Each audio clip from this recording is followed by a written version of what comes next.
Olá pessoal, tudo bem? Aqui é o professor Hugo Zanetti, sejam bem-vindos a mais uma videoaula.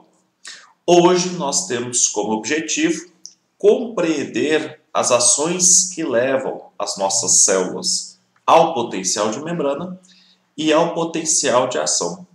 Especificamente aqui hoje, nós vamos abordar um pouquinho sobre a parte dos neurônios.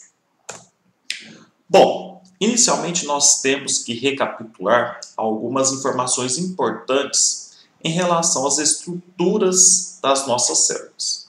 Então venham comigo e observem que aqui à nossa esquerda está representado basicamente uma estrutura chamada de bicamada lipídica.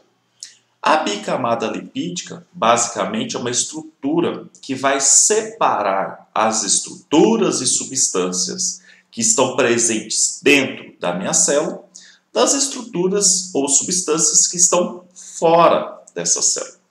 Essa bicamada lipídica apresenta uma parte hidrofílica e uma parte hidrofóbica, ou seja, as estruturas que estão presentes nas extremidades, elas apresentam a característica hidrofílica, ou seja, elas apresentam a filia, ou seja, a afinidade com a água, e a estrutura do meio, que são essas estruturas, apresentam hidrofobia, né? Ou seja, são hidrofóbicas, ou seja, elas repelem a água. E claramente, nessa bicamada lipídica, eu vou apresentar algumas proteínas integrais, que vão ser muito importantes no potencial de ação e no potencial de membrana. Uma característica muito clara, e já falada aqui, é que a bicamada lipídica separa o líquido intracelular, ou seja, o líquido que está presente dentro da célula, do líquido extracelular, o líquido que está fora da nossa célula. E isso é importante, porque essa bicamada lipídica, basicamente, ela vai manter a homeostase da nossa célula, ou seja, o funcionamento adequado daquela célula. No segundo momento, nós temos que compreender que a concentração de substâncias do líquido intracelular é diferente do líquido extracelular. Então, vamos observar aqui na figurinha da direita que eu tenho as principais substâncias presentes no líquido intra e extracelular. Observem a primeira, o sódio. Eu apresento uma concentração aumentada de sódio no líquido extracelular e uma concentração menor de sódio dentro da minha célula. No entanto, o potássio é ao contrário. Eu tenho pouco potássio fora e muito potássio dentro.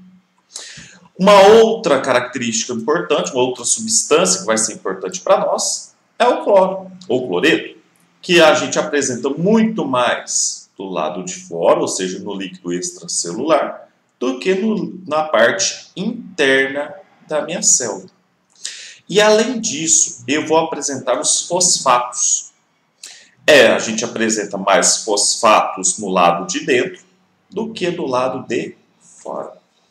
Observe que esses íons, eles apresentam uma carga, podendo ser carga positiva ou carga negativa. Observe que os cátions são estruturas, são substâncias ou são íons que apresentam carga positiva. No caso, nós vamos ter o sódio e o potássio como os principais cátions, ou seja, principais íons com carga positiva. E observem que nós temos os ânions. Os ânions são substâncias ou estruturas ou íons carregados de forma negativa. E isso é importante para nós, uma vez que, como a concentração dessas substâncias estão diferentes de um lado e de outro da minha célula, nós vamos ter uma distribuição, uma carga diferente na nossa célula. No caso, o nosso neurônio. Então, se a gente for avaliar através de um voltímetro que determina a carga em milivolts de uma célula neural, eu vou ter representado basicamente a figura da direita. Observem que eu vou ter um eletrodo de referência. Esse eletrodo de referência vai, como o próprio nome diz, como é de referência, ele vai ter um valor de 0. E eu vou, a partir de então, através do microeletrodo de registro, fazer com que esse microeletrodo entre na minha célula neural. E a partir disso, eu vou visualizar a milivoltagem. No caso da nossa célula neural, a parte interna da minha célula apresenta uma milivoltagem negativa em relação à parte de fora, em relação ao eletrodo de referência, de aproximadamente menos 90 milivolts. Por que que isso acontece? Isso acontece basicamente por conta das diferenças de substâncias, do slide passado que eu mostrei para vocês, em relação a essa condição. Ou seja, dentro da minha célula, a gente assume que ela apresenta uma carga negativa, enquanto que do lado de fora nós temos uma carga positiva. E claramente, pessoal, a bicamada lipídica ela se torna importante novamente, uma vez que ela não permite o movimento dessas substâncias de forma não seletiva para dentro ou para fora. Eu preciso ativar algumas proteínas para que essas substâncias entrem ou saiam da minha célula, ok? Então, observe que a parte interna da minha célula está mais negativa do que a parte externa. E claramente, então aqui nós temos o potencial de membrana e agora nós vamos ter o potencial de ação, ou também chamado de impulso nervoso. O que é o impulso nervoso?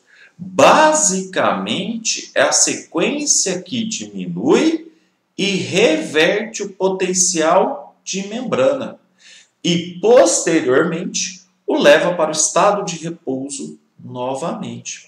Então, observe que aqui eu tenho um neurônio. Esse neurônio ele tem carga negativa dentro e carga positiva fora. Ou seja, eu tenho potencial de membrana. O potencial de ação vai reverter essa situação.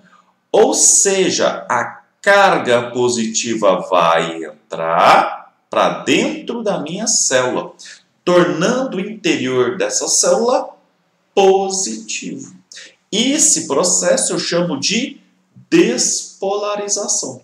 Ou seja, o potencial de membrana, que era negativa, vai se tornando menos negativo, ou seja, era menos 70, menos 60, menos 50, atinge o zero e torna-se positivo. E claramente, essa situação não pode durar para sempre. Então, eu preciso ter o processo de repolarização. O que é esse processo de repolarização? Basicamente, é devolver a carga negativa para dentro da minha célula. Vamos entender de forma mais detalhada essas ações.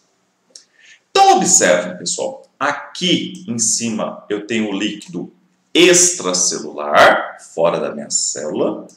Aqui eu tenho a membrana celular, a bicamada lipídica. E aqui eu tenho o líquido intracelular. Observe que em amarelo eu tenho potássio e em verde eu tenho sódio. Como nós já vimos, a concentração de sódio é maior do lado de fora do que do lado de dentro.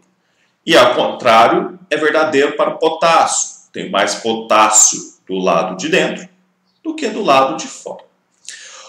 Quando nós temos o processo de despolarização, observe que nós vamos ter a abertura de uma proteína de transporte, ou também chamada de proteína transmembrânica, na qual o sódio, essa proteína ela vai se abrir e vai transportar o sódio para dentro da minha célula. Quando isso acontece, olha o que acontece com a milivoltagem da minha célula. Ela aumenta. Então, basicamente, a fase de despolarização é caracterizada pela abertura dos canais de sódio e aumento da milivoltagem. Então, nós temos a abertura dos canais de sódio, dependentes de voltagem, ou seja, esses canais eles só vão se abrir em uma determinada milivoltagem. E com a entrada do sódio, a célula muda o potencial de membrana, ou seja, vai de menos 70, vai para aproximadamente mais 35, mais 40. Isso vai depender muito do autor que vocês estão utilizando. Então, observem que aqui o sódio ele está entrando na minha célula. Isso faz com que essa célula torne-se positiva. Vai ficar positivo para o resto da vida? Não.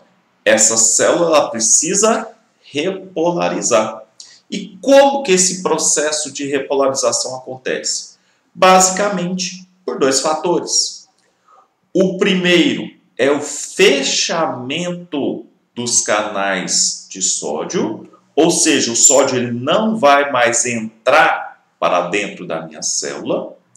No entanto, nós temos também a abertura dos canais de potássio, ou seja, o potássio agora ele vai sair da minha célula. Quando o potássio ele sai da minha célula, eu consigo retornar ao estado negativo internamente. Então, nós vamos ter os fechamentos dos canais de sódio, que são dependentes de voltagem, e nós vamos ter a abertura dos canais de potássio dependentes de voltagem. Ou seja, relembrando que esses canais eles só serão abertos em uma determinada milivoltagem. E aí o potencial de membrana passa de menos 35 para menos 70 milivolts. E claramente, vocês vão se perguntar, bom, não pode ter o sódio, não vai ficar em alta concentração dentro da minha célula.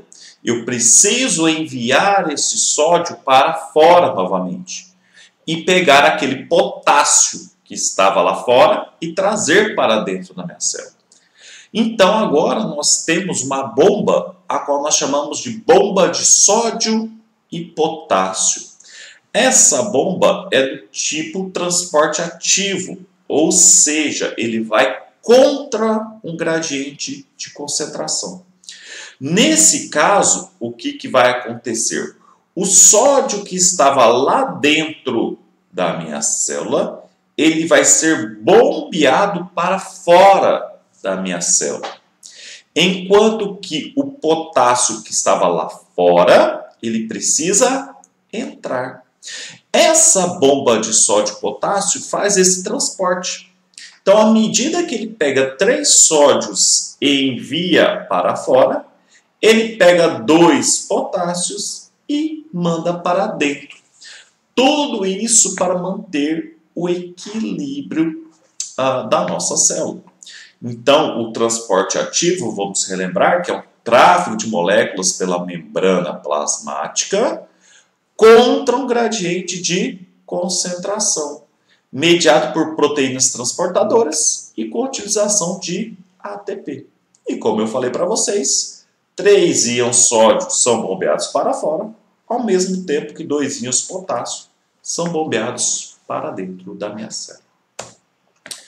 Muito obrigado pela presença de vocês. Qualquer dúvida, deixa aí no chat. Até a próxima aula!